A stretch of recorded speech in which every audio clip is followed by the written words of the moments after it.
कभी कभी ना इंसान दुनिया के सबसे बदनसीब को देखकर नहीं, अपने आप को देखकर रो देता है, क्योंकि वो सब कुछ होते हुए भी खुद को अकेला पाता है। दोस्तों की एक गांव था जहां बिजली रोज आती नहीं थी और ताने हर रोज दिए जाते थे। वहीं एक टूटी हुई झोपड़ी में एक लड़का था, आरव। उम्र बस 18 साल, पर दर्द उम्र से बहुत बड़ा। माँ बचपन में ही चल बसी थी। बाप कौन था उसे भी ठीक से याद नहीं, और जो थे वो बस कहने को रिश्तेदार थे, दिल से नहीं, मजबूरी से। हर सुबह वो चारपाई के कोने में बैठा रहता। सुबह की चाय के साथ ताने मिलते थे। हमने ठेका नहीं ले रखा इस बोझ को पालने का, रोटियां तोड़ता है, बदले में करता क्या है। आरव चुप रहता। उसकी किताबें अब धूल में पड़ी थीं और उसका सपना तानों में दब चुका था। कभी गांव का सबसे तेज छात्र था वो, लेकिन जब माँ गई तो स्कूल नहीं, मजदूरी उसका क्लासरूम बन गया।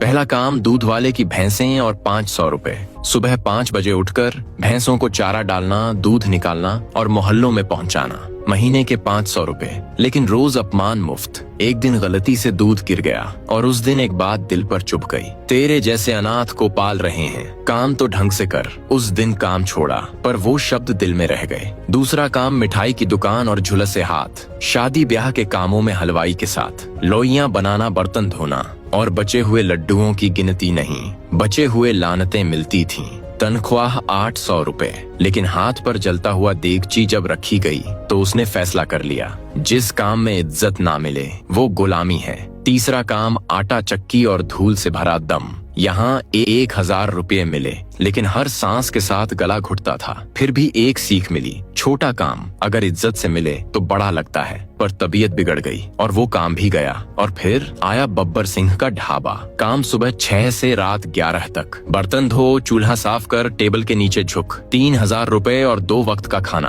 पर आरव ने कुछ और ही दिखाया। ना ताने सुने, ना बातें की, बस काम करता गया, बिना छुट्टी, बिना बहस, एकदम चुपचाप। बब्बर सिंह पहले शक करता था, लेकिन धीरे धीरे उसे यकीन हो गया, ये लड़का भरोसे का है। और फिर बर्तन वाला आरव काउंटर वाला बन गया। तनख्वाह अब 6000 रुपए, खुद के खरीदे कपड़े और हर महीने थोड़ी थोड़ी बचत। लेकिन असली बदलाव तब आया जब छत से टपकता पानी उसकी थाली में गिरा। उसने उसी पल खुद से वादा किया, अब सबसे पहले अपनी छत बनाऊंगा। 100 रुपए करके 2 महीने में पैसे जोड़े। 2 पुरानी टीन की चादरें खरीदी, हथौड़ी से खुद की छत ठोकी। और फिर जब बारिश हुई तो पहली बार उसके सिर पर टपकती बूंद नहीं, सुकून गिरा। अब उसकी झोपड़ी चमकने लगी थी। बल्ब था, पंखा था और सबसे बड़ी बात उम्मीद थी। फिर एक शाम उसने बब्बर से पूछा, भैया आपने कभी सोचा था अपना ढाबा खोलेंगे? बब्बर मुस्कुराया। पहले दूसरों के लिए काम किया, फिर जब पांव मजबूत हुए तो खुद की ईंट रखी। बस वहीं आरव का सपना पैदा हुआ। अब किसी और का नहीं, अपना कुछ करना था। एक टूटी दुकान मिली,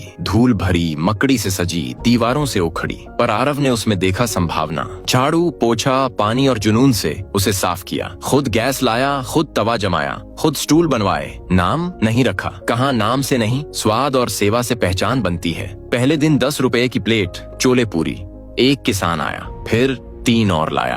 पहली कमाई 300 रुपए। आरव ने 100 रुपए खर्च निकाले और 200 रुपए बचाए। शाम को अपनी डायरी में लिखा, आज मैं किसी के नीचे नहीं, अपने दम पर खड़ा हूँ। धीरे धीरे उसकी दुकान की खुशबू दूर दूर तक पहुंची। बस ड्राइवर, मजदूर, किसान, हर कोई जानता था यहाँ इज्जत मिलती है, सिर्फ खाना नहीं। वो खुद टेबल साफ करता, हर ग्राहक को भैया पाका सलका, और खाने से पहले हाथ जोड़कर बोलता, गर्म है भैया, खा के जाना। और एक दिन एक बच्चा दुकान के बाहर खड़ा था। पेट भरा नहीं था, लेकिन आंखें सपनों से भरी थीं। आरव बोला, खा ले, पढ़ाई कर, पैसे मत सोच। उस दिन से रोज 2-3 बच्चे उसकी दुकान से कुछ खाकर स्कूल जाते। कभी पूरी, कभी खिचड़ी, बिना नाम, बिना फोटो, बस सेवा। अब उसकी कमाई 12 से 13,000 महीना हो गई थी। पर उसने खुद के लिए नया फोन नहीं लिया, ना महंगे कपड़े। बस उसी डायरी में रोज कुछ लिखता गया। स्कूल की 2 बच्चों की फीस भरता था, उनके बस्त, किताबें, जूते तक खुद जाकर लाता।